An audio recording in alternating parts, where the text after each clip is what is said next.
Você pode exaltar a Jesus aí no seu lugar, onde você estiver, engrandecer o nome do Senhor, pois Ele é digno. Canto pra ti, me alegro no teu amor, nasci pra te exaltar. Tenho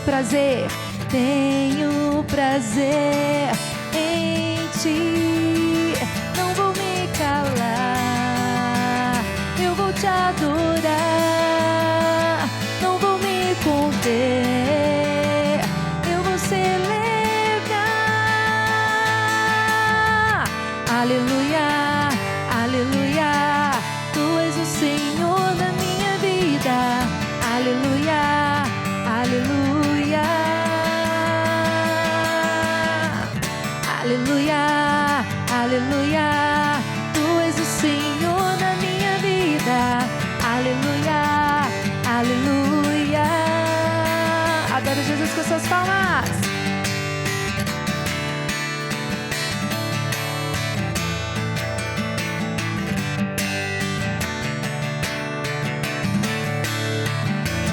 Não vou me calar, eu vou te adorar, não vou me conter, eu vou celebrar. Aleluia, aleluia, tu és o Senhor da minha vida. Aleluia, aleluia, oh yeah. Aleluia, aleluia, tu és o Senhor da minha vida. Aleluia, aleluia.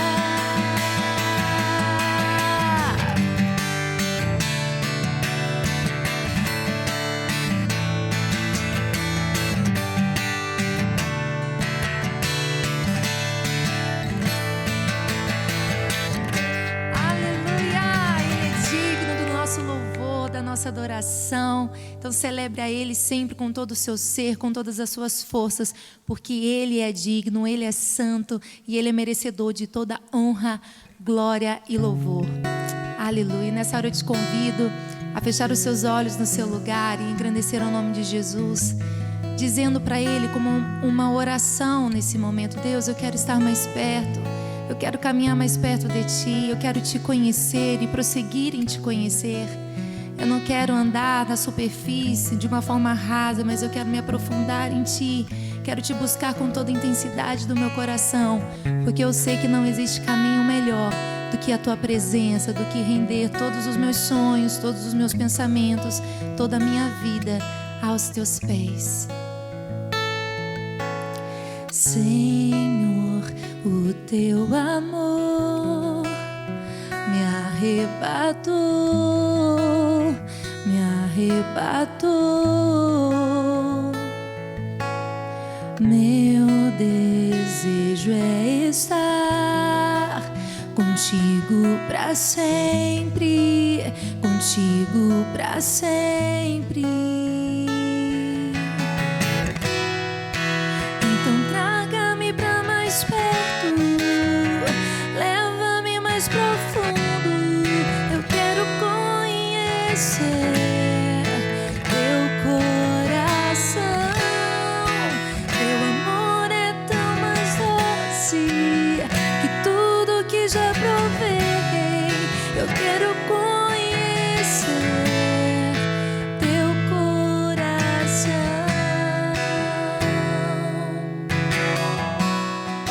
Vamos conhecer Teu coração, Jesus.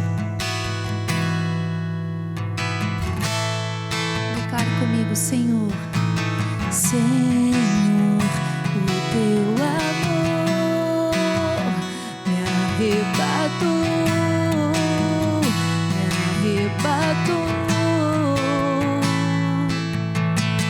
Meu desejo é estar contigo pra sempre, contigo pra sempre. Então traga-me pra mais perto,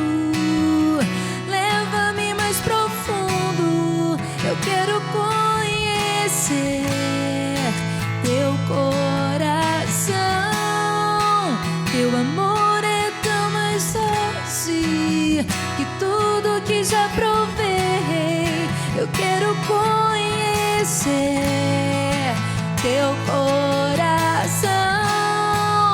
Então traga-me pra mais perto, leva-me mais profundo. Eu quero conhecer teu coração. Teu amor é tão mais doce que tudo que já provei. Eu quero conhecer teu coração.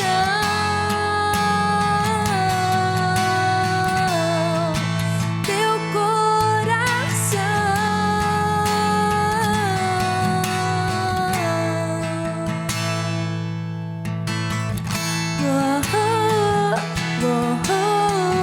Grande é o teu amor por mim. Grande é o teu amor.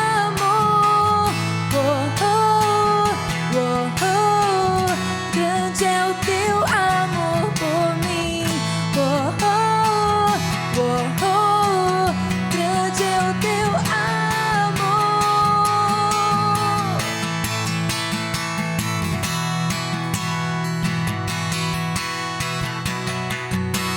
Chega ele, então traga-me. Então traga-me pra mais perto, leva-me mais profundo. Eu quero conhecer teu coração. Teu amor é tão mais doce que tudo que já provei. Eu quero conhecer teu coração. Jesus, eu quero conhecer teu coração. Queremos conhecer teu coração, Jesus. Queremos tocar o teu coração com a nossa vida, com a nossa entrega, com tudo que somos, com tudo que temos. Será que você no seu lugar, onde você estiver, pode adorar a Jesus, dizer: eu quero, Deus, te agradar, eu quero te honrar, eu quero colocar a minha vida por inteiro à disposição do teu serviço, do teu reino, porque não existe melhor lugar para se estar do que na tua presença, do que em comunhão contigo. Eu quero te conhecer e te buscar e te render todo o meu louvor, a minha adoração, porque o Senhor é o motivo da minha alegria, o Senhor é o motivo da minha vida. Eu quero gastar todos os meus dias, todos os meus tempos, tudo que há em mim, para o teu louvor. Então vamos declarar mais uma vez esse coro que diz: então traga-me para mais perto. Eu desejo isso em nome de Jesus. Então traga-me para mais perto, leva-me mais profundo. Eu quero conhecer teu coração. Teu amor é tão mais doce que tudo que já provei. Eu quero conhecer teu coração. A Lagoinha está sempre em movimento, ela não para de crescer. A novidade, um ministério de cinema aqui na Pedreira Prado Lopes, que você vai conhecer comigo agora. Então, luz, câmera e ação.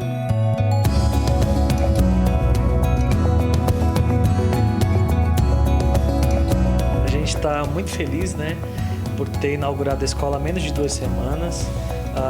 Vocês vão ver a imagem aí de tudo que a gente está fazendo, tudo que a gente conseguiu realizar com muitos parceiros, com muitas pessoas. A Amanda, a arquiteta, né, colocou a mão na massa com a sua criatividade, moveu toda uma equipe de arquitetos para poder fazer com que isso estivesse assim tão incrível e tão bonito. E a gente quer proporcionar o melhor para o nosso ministério, que é o Ministério de Cinema, para levar o Evangelho de alguma forma através do cinema. É isso que a gente quer fazer aqui na Escola de Cinema. A nossa proposta aqui é fazer com que eles enxerguem que existe oportunidade além desse mundo paralelo que foi criado pela sociedade. Eu cheguei aqui, gente, tá tudo tão bonito. É um impacto logo na chegada. Amanda, como que você fez isso? Olha, o objetivo era trazer vida, trazer luz, trazer alegria, porque alunos precisam de inspiração, precisam de cor, precisam de um ambiente agradável para a aprendizagem, e é isso que a gente quer estimular. A gente quis trazer para a favela um ambiente assim, top de arquiteto, para que as pessoas se sentissem acolhidas, para que elas se sentissem sendo servidas com o melhor. E a gente tinha um desafio de montar uma escola sem recurso nenhum, sem dinheiro, sem nada, né? O Thiago Guedes, o pastor responsável pelo setor aqui da Pedreira, falou: olha, você tem uma casa lá, que é a antiga Casa da Paz, e eu gostei muito do seu projeto de cinema, que era na Fábrica de Artes, que tal você trazer para cá? E ele me apresentou a casa estava assim, ela estava em bom estado, mas ela não tinha nada assim para a gente poder desenvolver a escola. E Deus me deu, né, assim, juntei com a Amanda e falei: Amanda, vamos fazer um reality show disso e através do reality show vamos fazer com que parceiros entrem? Ela topou, a gente fez o primeiro piloto e conseguimos parceiro para tinta, para gesso, para mão de obra.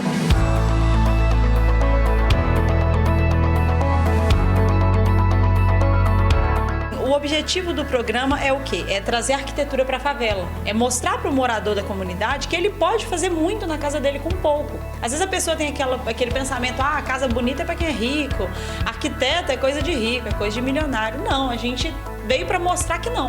Que você pode ter uma casa bonita, que você pode ter uma casa agradável, com muito pouco, usando a criatividade, reaproveitando o que você já tem. São detalhes lindos, gente. Tem essa mesa que a gente está aqui, por exemplo, é uma mesa que foi com uma porta mesmo, essa prateleira com os canos, como você disse, e tudo com um detalhe que traz um cuidado, que mostra também o valor assim que a gente tem que dar para casa, né? Verdade. É engraçado que a gente olhando, quando eu cheguei a olhar todo o espaço, a Amanda foi falando: vamos fazer isso. Eu falei: nossa, mas vai ficar estranho. E quando ela começou a montar no olhar do arquiteto, é totalmente diferente.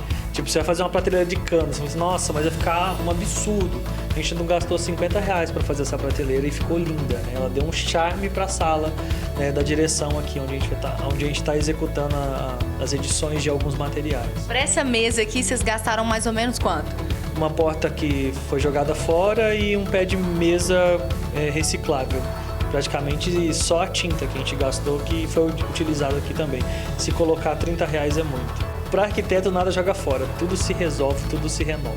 Quando eu vim para a favela, o que a gente sentiu aqui é que existe um mundo paralelo, né? Então a gente até usa um cartaz como referência, que é o Matrix. Então existe esse mundo paralelo para eles, da sociedade lá fora e deles aqui. E quando a escola chegou aqui, eles puderam perceber que eles também têm acessibilidade, que eles podem chegar até a escola, né? Essa divisão que foi feita da sociedade marcou muito eles. Vocês têm que vir aqui para poder conhecer, e conta para o pessoal que está em casa como que faz para ser um aluno aqui na escola, para poder participar dos cursos, como é que tem que se inscrever. Muito importante você falar isso. Nossas inscrições estão abertas. E a gente vai ter aí produções de cinema, né? A gente vai ter um curta-metragem, 2 webséries e uma websérie para adolescente e jovens. As aulas serão 2 vezes por semana e você pode fazer suas inscrições pelo Instagram da escola. E lá vai ter o link para você fazer sua inscrição e todos os dados que você precisa preencher. É muito fácil, simples e prático.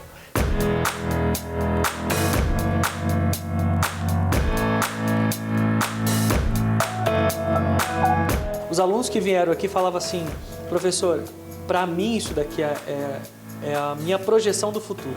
Eu consigo enxergar que eu posso sair daqui e sair bem. E não no sentido de sair da favela, porque eles amam a favela, mas no sentido deles serem projetados para fora. A gente precisa de parceiros, então se você quiser se envolver, se você quiser participar conosco, a gente está aqui de braços abertos esperando todo mundo. É da favela, da Lagoinha, da Escola de Cinema, da Rede Super pro mundo.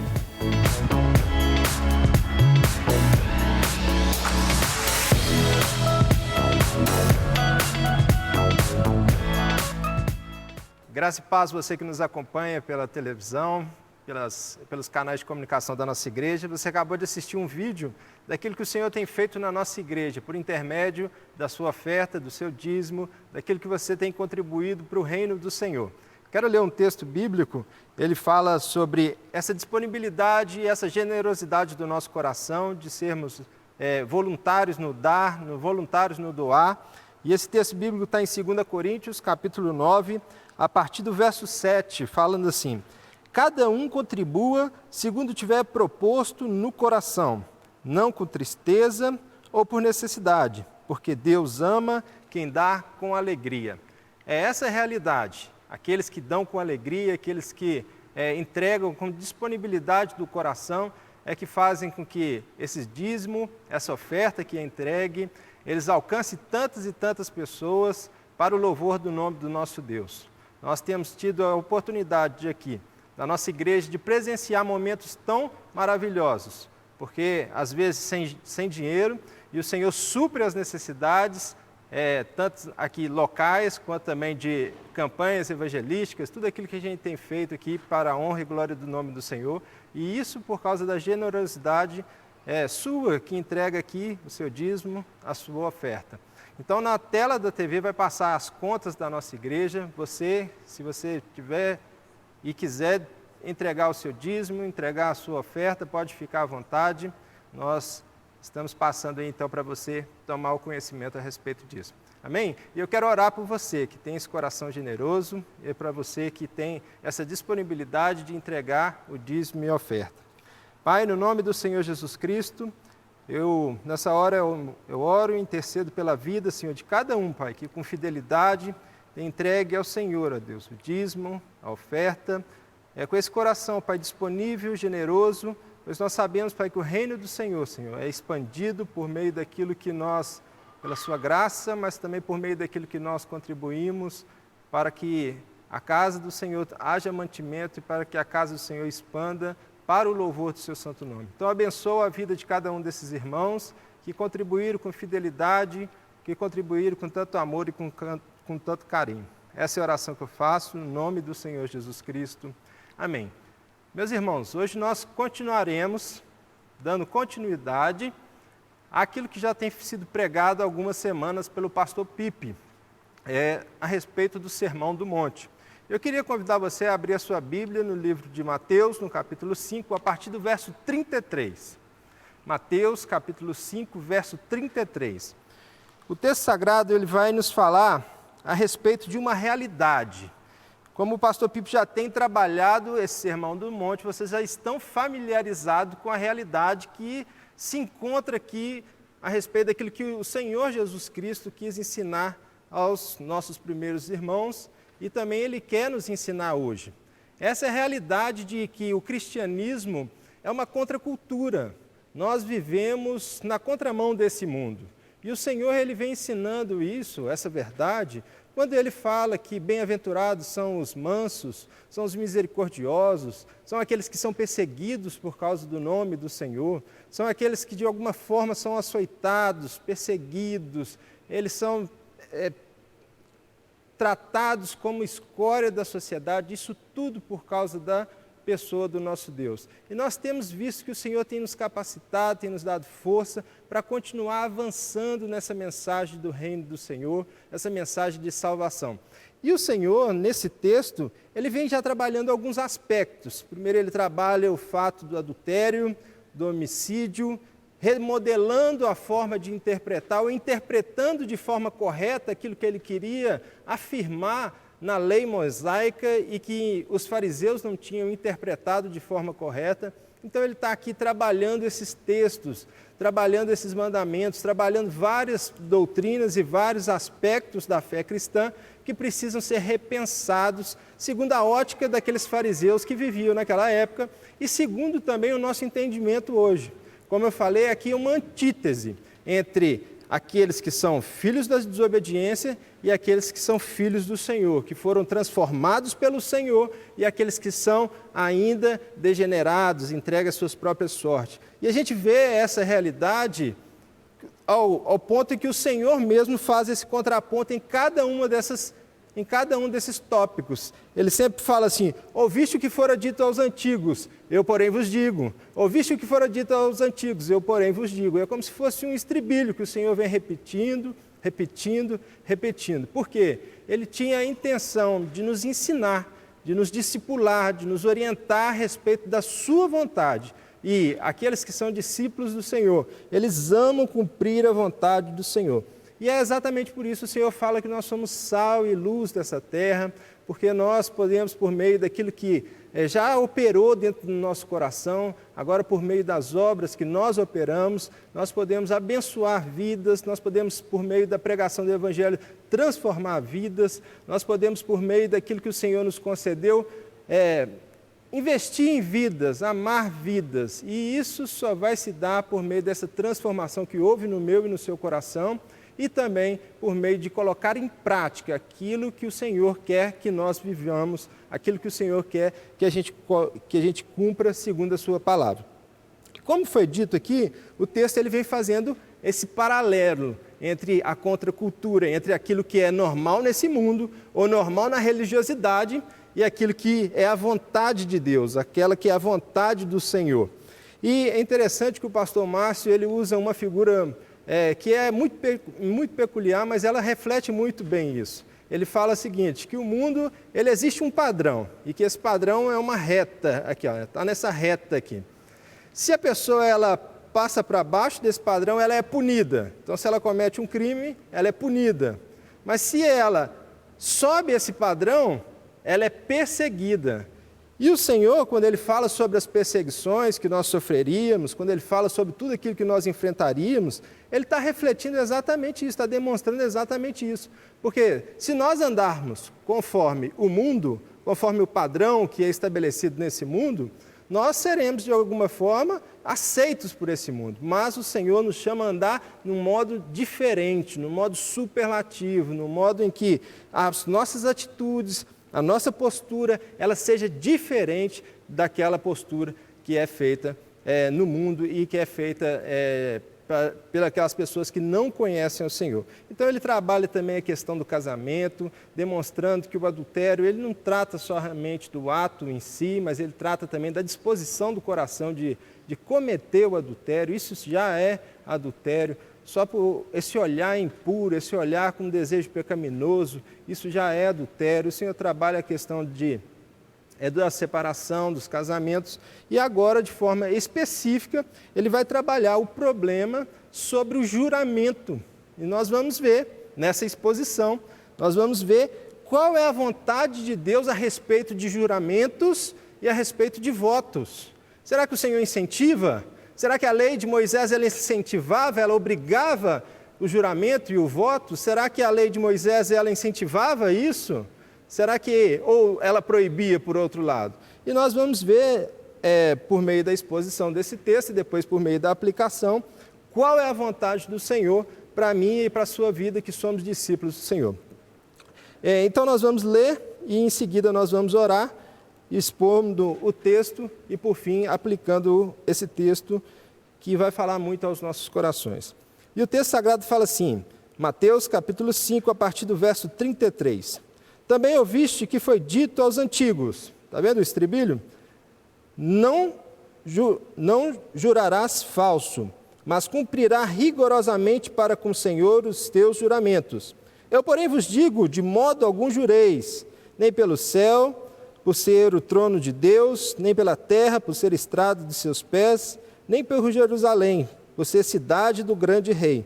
Nem jures pela tua cabeça, porque não podes tornar um cabelo branco ou preto. Seja, porém, a sua palavra sim, sim, não, não. O que disso passar vem do maligno. Vamos orar. Pai, no nome do Senhor Jesus Cristo, a sua palavra foi exposta, ela foi lida. Nós pedimos, Pai, que o Senhor venha trazer iluminação à nossa mente, ao nosso coração, e que essa palavra, Senhor, ela encontre terreno fértil em nossos corações e que a gente possa sair daqui totalmente transformados, impactados, ó Deus. Porque nós sabemos que a sua vontade ela é boa, perfeita e agradável, Senhor, e nós queremos cumprir a sua vontade, o seu querer, aquilo que o Senhor deseja para nossas vidas. Essa é a oração que nós fazemos no nome do Senhor Jesus Cristo. Amém. Meus irmãos, o primeiro ponto que eu queria frisar nesse texto, e principalmente em todas as Escrituras, é que na lei mosaica não há uma obrigatoriedade de que a pessoa ela jurasse. Também não há um desencorajamento para que a pessoa não jurasse. Mas aqui o Senhor ele vem reformular um pensamento equivocado e uma postura equivocada que estava acontecendo por ensinamento dos fariseus, que eram os religiosos da época. Eles estavam ensinando que era certo jurar. Como eles tinham temor de jurar pelo nome do Senhor, porque eles sabiam que quebrariam o 3º e o 9º mandamento com esse juramento, eles optaram por fazer um jeitinho próprio, um jeitinho peculiar daquele juramento que eles iam fazer. E esse jeitinho peculiar, esse jeitinho diferente, essa estratégia diferente que eles arrumaram para jurar, eles começaram a colocar elementos. Ao invés de eles jurarem, eu juro pelo Senhor que eu vou cumprir isso ou que eu vou cumprir aquilo. Eles começaram a falar assim, olha, se eu jurar pelo Senhor que eu vou cumprir isso ou que eu vou cumprir aquilo, eu preciso cumprir. Porque no Antigo Testamento demonstra, no texto, por exemplo, de Levíticos, no texto de Deuteronômios, que se uma pessoa ela jurasse, era necessário que esse cumprimento, ela cumprisse cabalmente toda esse juramento ou esse voto. Eu vou ler aqui para vocês, Números, capítulo 30, verso 2, e depois Levíticos. Quando um homem fizer voto ao Senhor, ou juramento para obrigar-se a alguma abstinência, não violará a sua palavra, segundo tudo o que prometeu farás. Agora, Deuteronômio 23, 21. Quando fizeres algum voto ao Senhor teu Deus, não tardará em cumprir, porque o Senhor teu Deus certamente requererá de ti, e em ti haverá pecado. Então, eles estavam com temor. Eles falavam assim, olha, já que a lei mosaica, ela não me obriga a fazer juramentos, mas ela também não impede que eu faça juramentos ou votos. Se eu fizer pelo Senhor, eu sou obrigado a cumprir esse juramento.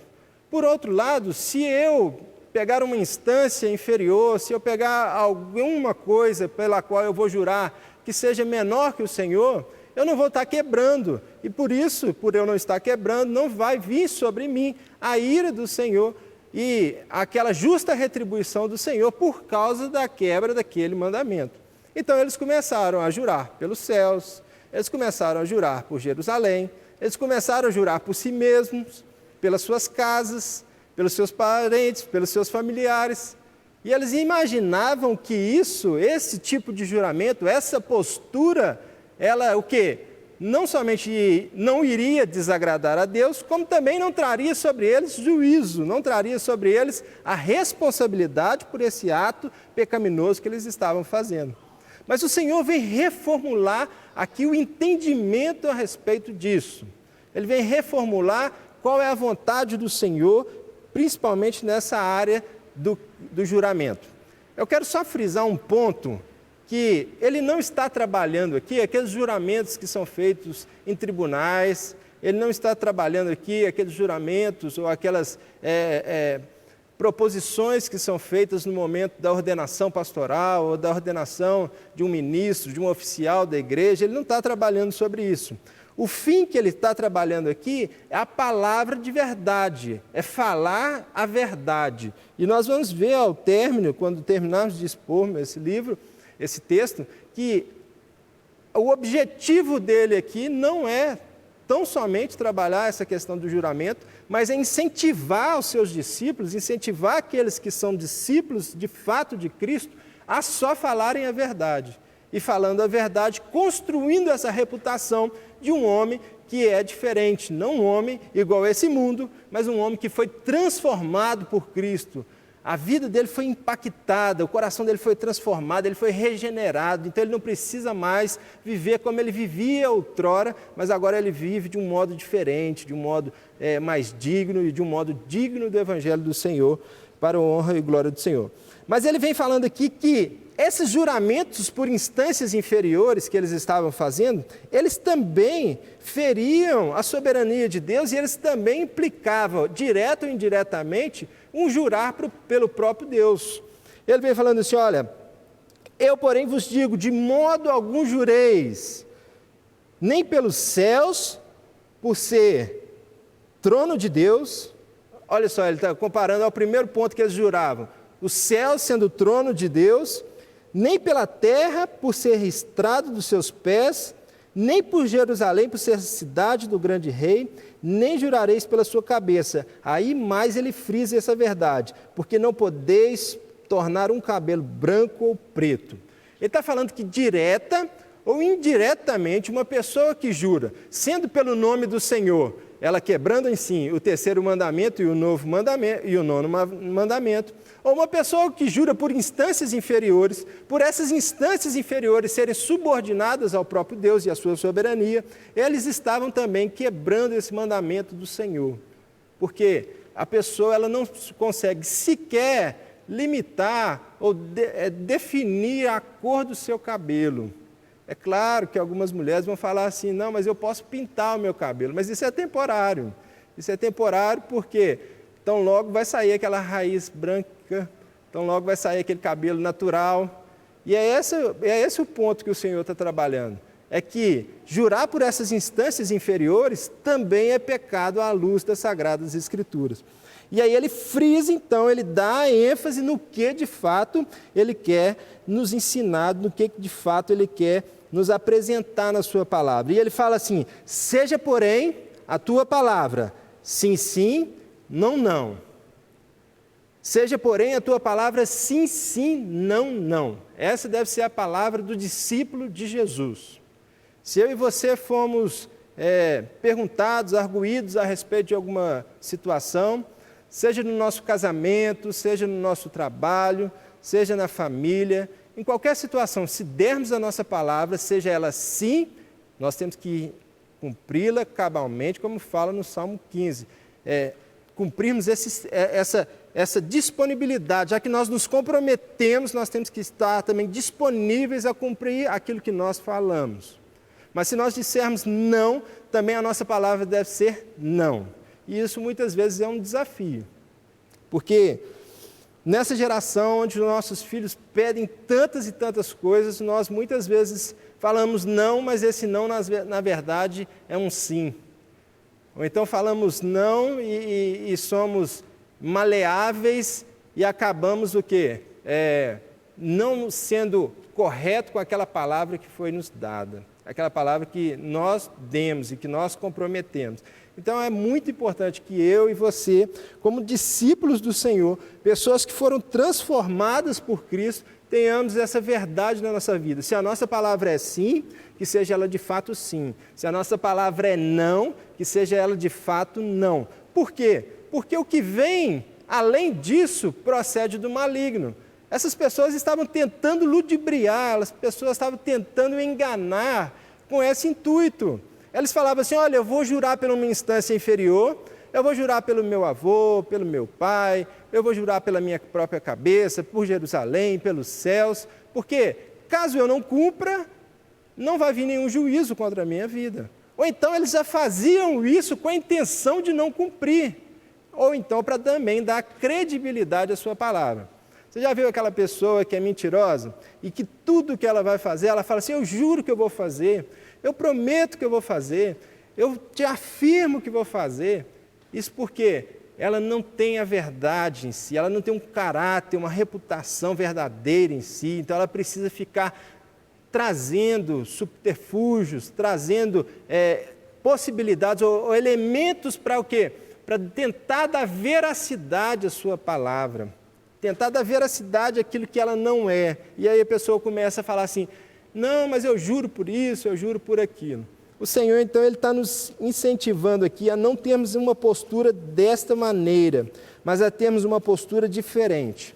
Só para nós entendermos ainda mais o contexto desse texto tão maravilhoso que nós lemos aqui e desses ensinamentos que o Senhor está nos dando, aqueles discípulos estavam assentados aos pés do Senhor. O texto fala que havia uma grande multidão, mas aqueles 12, os apóstolos, aqueles que eram mais próximos, estavam assentados aos pés do seu mestre. E era costume aquelas pessoas que estarem assentadas aos pés dos seus mestres, do seu mestre, não somente ouvir aquilo que estava aprendendo, não somente ouvir aquilo que estava ali recebendo, mas para colocar aquelas verdades em prática.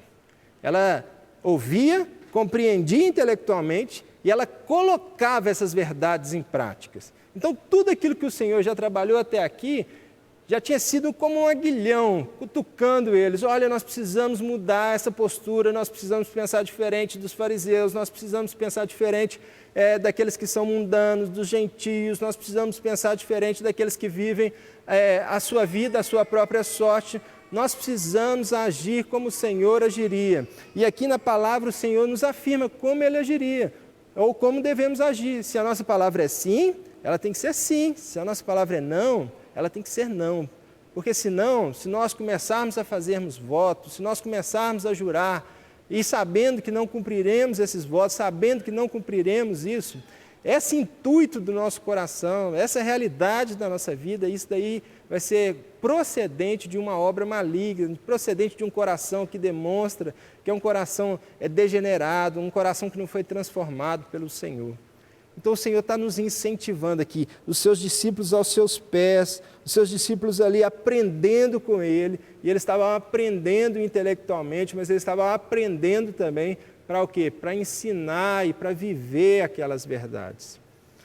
A marca de uma pessoa que foi transformada pelo Senhor é a obediência. Aqueles que obedecem a minha palavra são os que me amam, essa é a palavra do Senhor. E o primeiro ponto que eu quero frisar por que o povo cristão vai cumprir essa palavra? Porque o povo cristão, ele cumpre de fato aquilo que ele fala, se é sim, é sim, e se é não, é não. O primeiro ponto está aqui, porque o cristão de verdade, ele segue e obedece os mandamentos do Senhor. Jesus, ele deu uma ordem. E se ele deu uma ordem aqui para nós reformularmos o nosso modo de pensar, ele fala também que nós seríamos reconhecidos como seus discípulos se nós cumpríssemos os seus mandamentos. O salmista ele fala assim: a tua palavra eu guardei no meu coração para eu não pecar contra ti.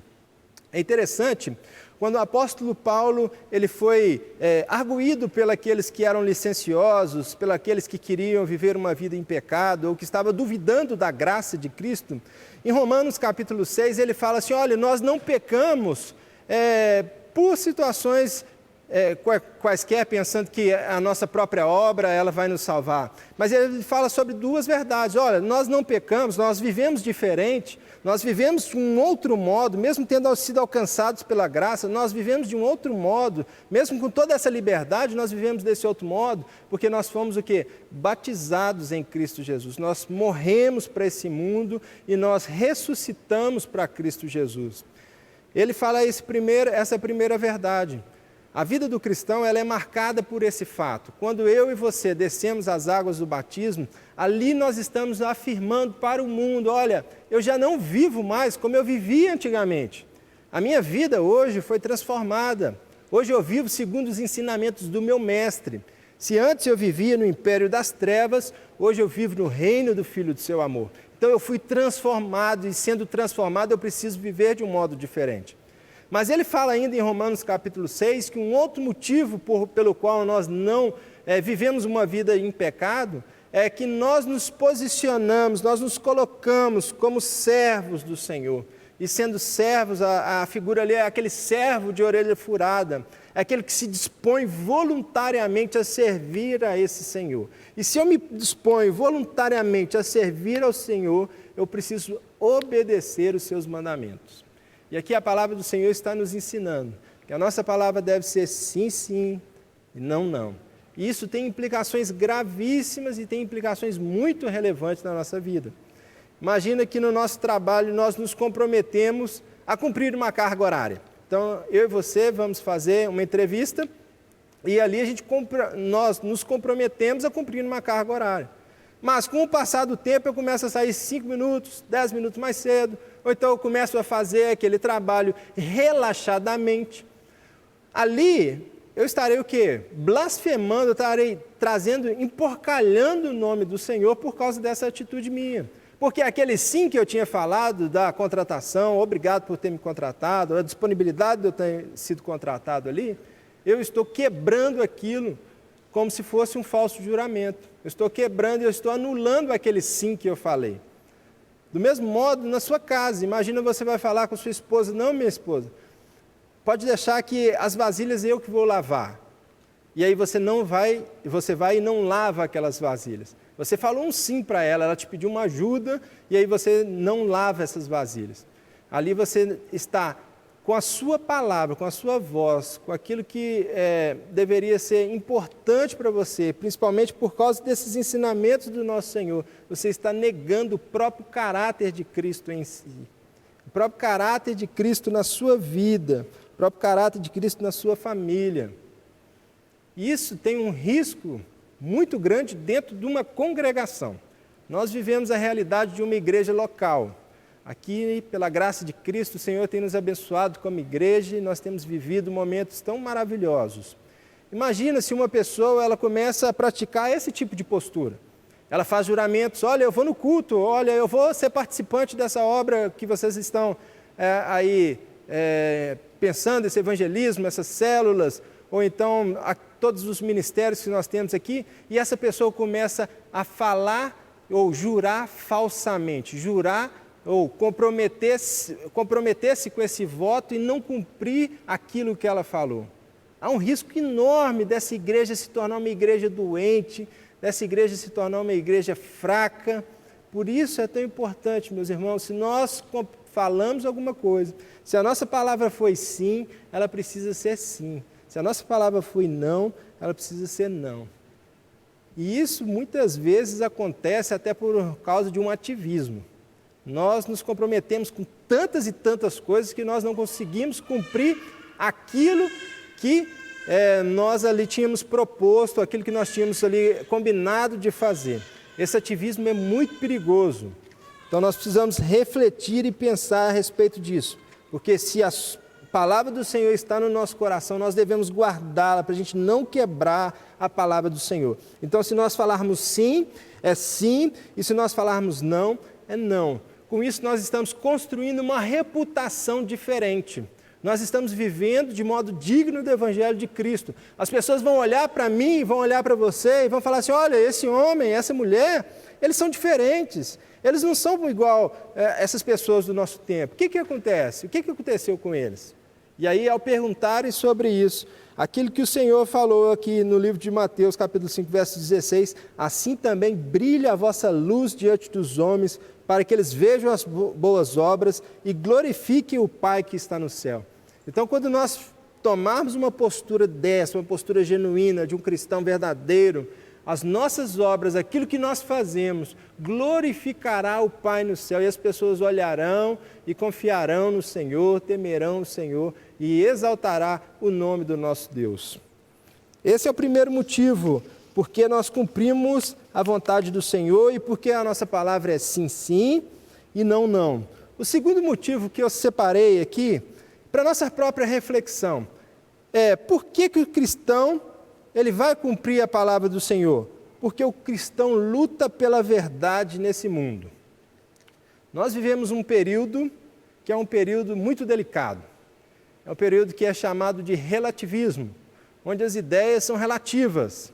Aquilo que é verdade para mim, a pessoa afirma que não é verdade para ela. Como se não houvesse uma verdade absoluta. Entretanto, essa proposição, essa ideia das pessoas afirmarem que aquilo que é verdade para mim não é verdade necessariamente para o outro, é muito perigosa. Por quê? Eles não vão falar a respeito disso sobre a gravidade. Exemplo, se eu sei que se é uma verdade, se eu pular de um lugar alto, a gravidade ela vai fazer com que eu caia. Todavia, uma pessoa não vai afirmar que se ela pular, ela nega a gravidade e por ela negar a gravidade, ela então não vai cair. Isso é muito perigoso porque ela gera uma falsa segurança, ela gera uma falsa paz naqueles corações rebeldes contra o Senhor. Por quê? Porque eles vão afirmar que a verdade do cristianismo, a verdade a respeito desse Deus que vem em busca do pecador, desse Deus que se tornou homem e que ali na cruz ele morreu por nós, eles vão afirmar que essa verdade não é uma verdade para eles. Agora, se uma parede ela é branca, ela não se tornará preta só porque a pessoa afirma que essa parede é preta. Isso é verdade.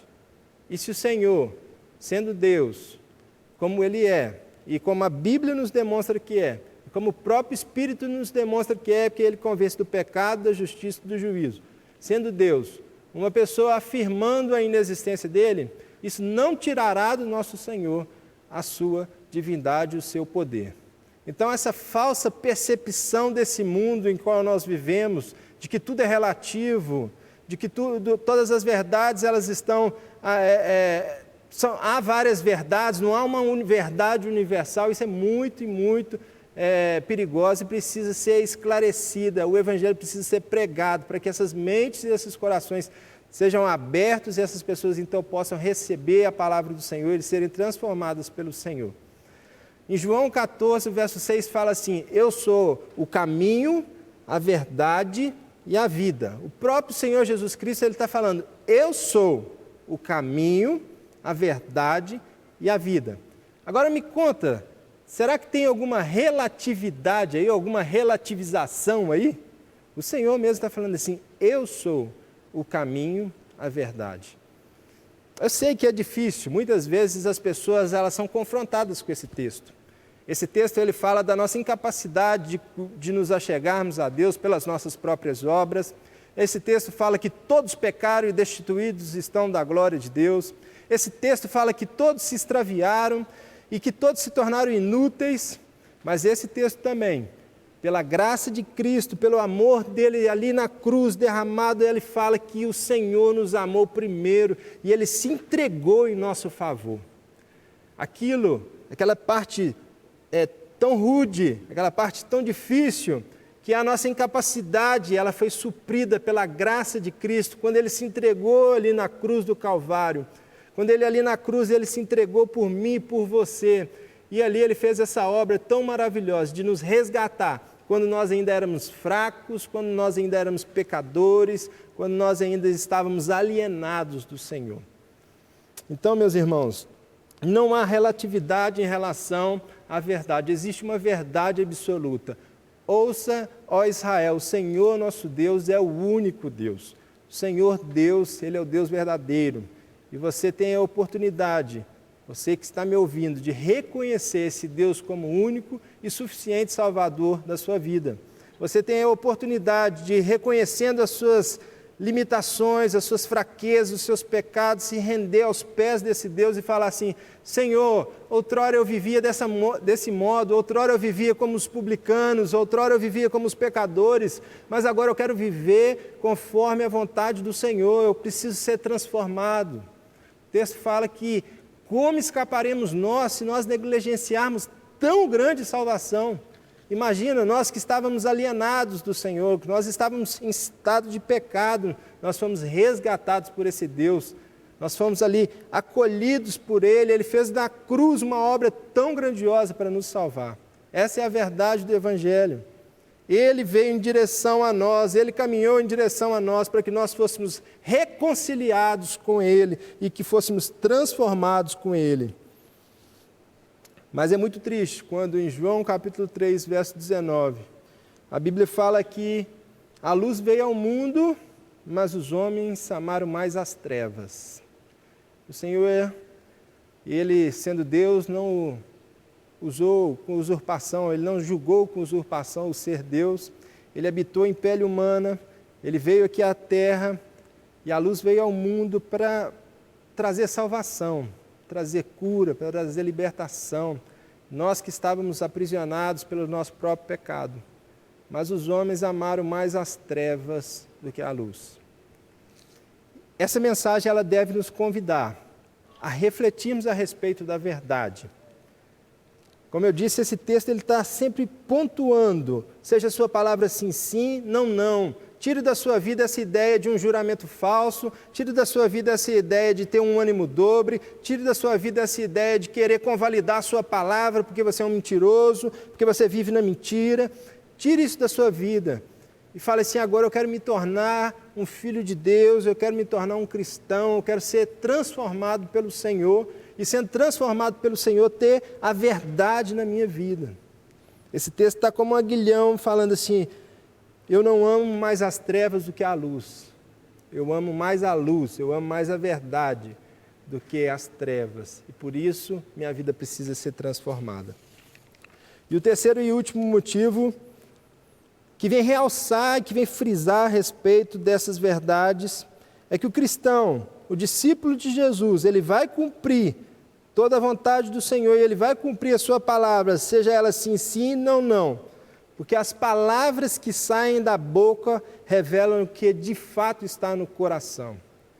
O texto bíblico fala que da boca procedem aquilo que está no nosso coração. Da nossa boca procede aquilo que está no nosso coração.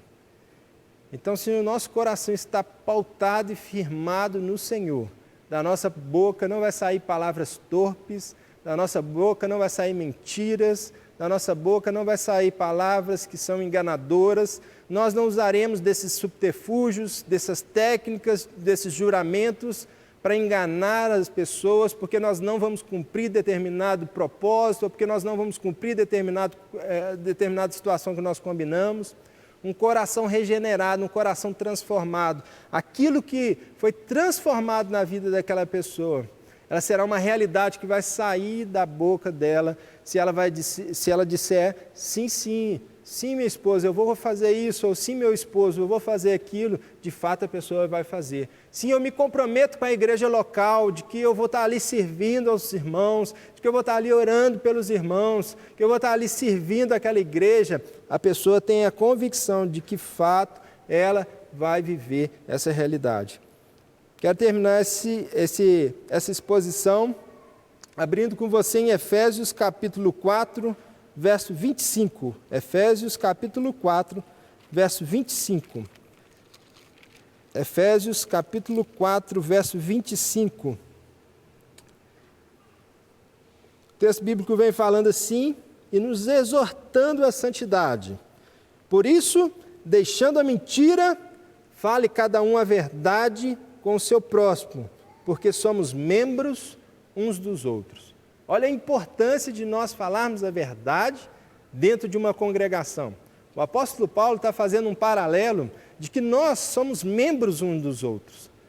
Eu sou braço, você é perna, nós estamos dentro de um corpo. Ele está fazendo uma comparação, uma ilustração aqui da realidade de sermos um só corpo. E nós somos um membro de um corpo. E se eu falar uma mentira, eu estou ferindo o meu próprio corpo. Imagina que você esteja aparentemente bem e seu fígado está com uma doença e ele não sinaliza essa doença. E aí você, porque ele não sinalizou, você também não tratou, não procurou um médico e você tem uma enfermidade e vem a óbito. Assim também é o que o apóstolo Paulo está falando. Por isso, cada um de vocês fale a verdade. Por isso, deixe a mentira, fale a verdade com o seu próximo, porque somos membros de um só corpo. Meus irmãos, nós precisamos refletir a respeito dessa palavra e dia a dia colocarmos ela em prática. Se a nossa vida ela demonstra que nós fomos regenerados, que nós fomos salvos, que nós fomos transformados, a nossa palavra vai ser sim, sim, ou não, não. Mas se você ainda vive uma vida, e talvez você saiba isso, você consegue identificar isso pelo seu próprio falar, pelo seu próprio modo de agir. Talvez você, pelas suas palavras, tenha refletido aquilo que de fato está no seu coração. É um enganador, é uma pessoa que faz promessas e não cumpre, é uma pessoa que o sim, na verdade, é um não, e às vezes o não é um sim. Então, talvez você tenha vivido essa realidade. Mas eu quero te falar que você pode sair daqui transformado, depois de ouvir essa mensagem. Porque o mesmo Deus que operou e opera milagres, Ele ainda opera no tempo de hoje. Ele operou e operou no tempo que foi escrita a Bíblia. Ele ainda opera e opera de forma cabal, de forma final ainda hoje. Ele pode transformar o seu coração. A fim de demonstrar isso, em Mateus capítulo 10, o Senhor fala assim, aqueles que me confessarem diante dos homens, eu confessarei diante do meu Pai. Talvez você tenha vivido uma vida longe do Senhor, uma vida longe dos padrões e das realidades que Ele demonstrou aqui. Essas realidades que ele demonstrou, elas são aspectos externos daquilo que aconteceu internamente. Porque o Senhor não está falando aqui que se nós cumprirmos essas realidades, nós seremos salvos. Ele não está falando isso. Ele está falando que uma pessoa que foi transformada, um discípulo que de fato foi transformado, que ele é manso e humilde de coração, que ele é pobre de espírito, ele vai exercer isso com naturalidade, ele vai exercer essas verdades com naturalidade. Ou ele vai buscar cada vez mais exercer essas verdades. E talvez você ainda não conheça o Senhor, ainda tenha vivido com palavras torpes na sua boca, tenha vivido longe do Senhor, e eu quero te convidar nesse momento a entregar a sua vida ao Senhor. O texto bíblico fala que aquele que me confessar ao Senhor, diante dos homens, o Senhor mesmo confessaria diante do Pai. E aquele que crê com todo o coração, ele será salvo. Você hoje pode ser transformado e pode ser salvo. Aí no seu lar, onde você está ouvindo essa mensagem. Talvez no celular, talvez pelo YouTube, no seu computador, na sua casa. Você pode ser salvo ainda hoje. E eu quero fazer uma oração com você. Uma oração de entrega ao Senhor, para que o Senhor ele possa operar de forma tão grandiosa no seu coração. Mas tem que ser uma oração sincera. Você aí no seu lar, você faça essa oração de forma sincera, entregando a sua vida ao Senhor. E não é só o repetir das palavras, mas é um fato de querer ser transformado pelo Senhor e pela graça de Cristo Jesus. O texto bíblico fala que o Senhor nos amou e Ele entregou o Seu Filho por nós. E é nessa verdade que eu e você temos que estar pautados. Então vamos orar. Pai, no nome do Senhor Jesus Cristo, nessa hora, Pai, nós oramos, entregando a nossa vida ao Senhor e confiando, Pai, unicamente no Senhor, sabendo que somente em Cristo há salvação, só Cristo é o caminho, a verdade e a vida, e nós colocamos a nossa vida no Senhor, confiando no Senhor, ó Deus, porque sabemos que as nossas obras não podem fazer aquilo que o Senhor fez por nós, ó Deus. Então nós entregamos a nossa vida de forma completa nas Suas mãos e pedimos, Pai, que o Senhor nos salve, que o Senhor nos transforme, que a gente deixe de lado toda mentira, que a gente deixe de lado toda situação em que nós temos vivido e que a gente viva, Pai, de modo digno do Evangelho do Senhor, de um modo que demonstre esse coração transformado e esse coração regenerado. Essa é a nossa oração, no nome do Senhor Jesus Cristo. Amém. Meu irmão, esse texto foi lido, foi exposto, eu creio que o Senhor entrou no seu lar e aí te abençoou com essa palavra e que você saiu transformado por ela. Na semana que vem nós continuaremos dando continuidade a esse estudo e eu quero te convidar a participar conosco. Toda quarta-feira está aqui conosco, nos acompanhando pela Rede Super, acompanhando esse programa, esse culto e ser abençoado pela palavra que tem sido ministrada. Que a graça do Senhor Jesus Cristo, o amor do nosso Pai e as doces consolações do Espírito Santo sejam com cada um de vocês. Jesus te abençoe. Amém.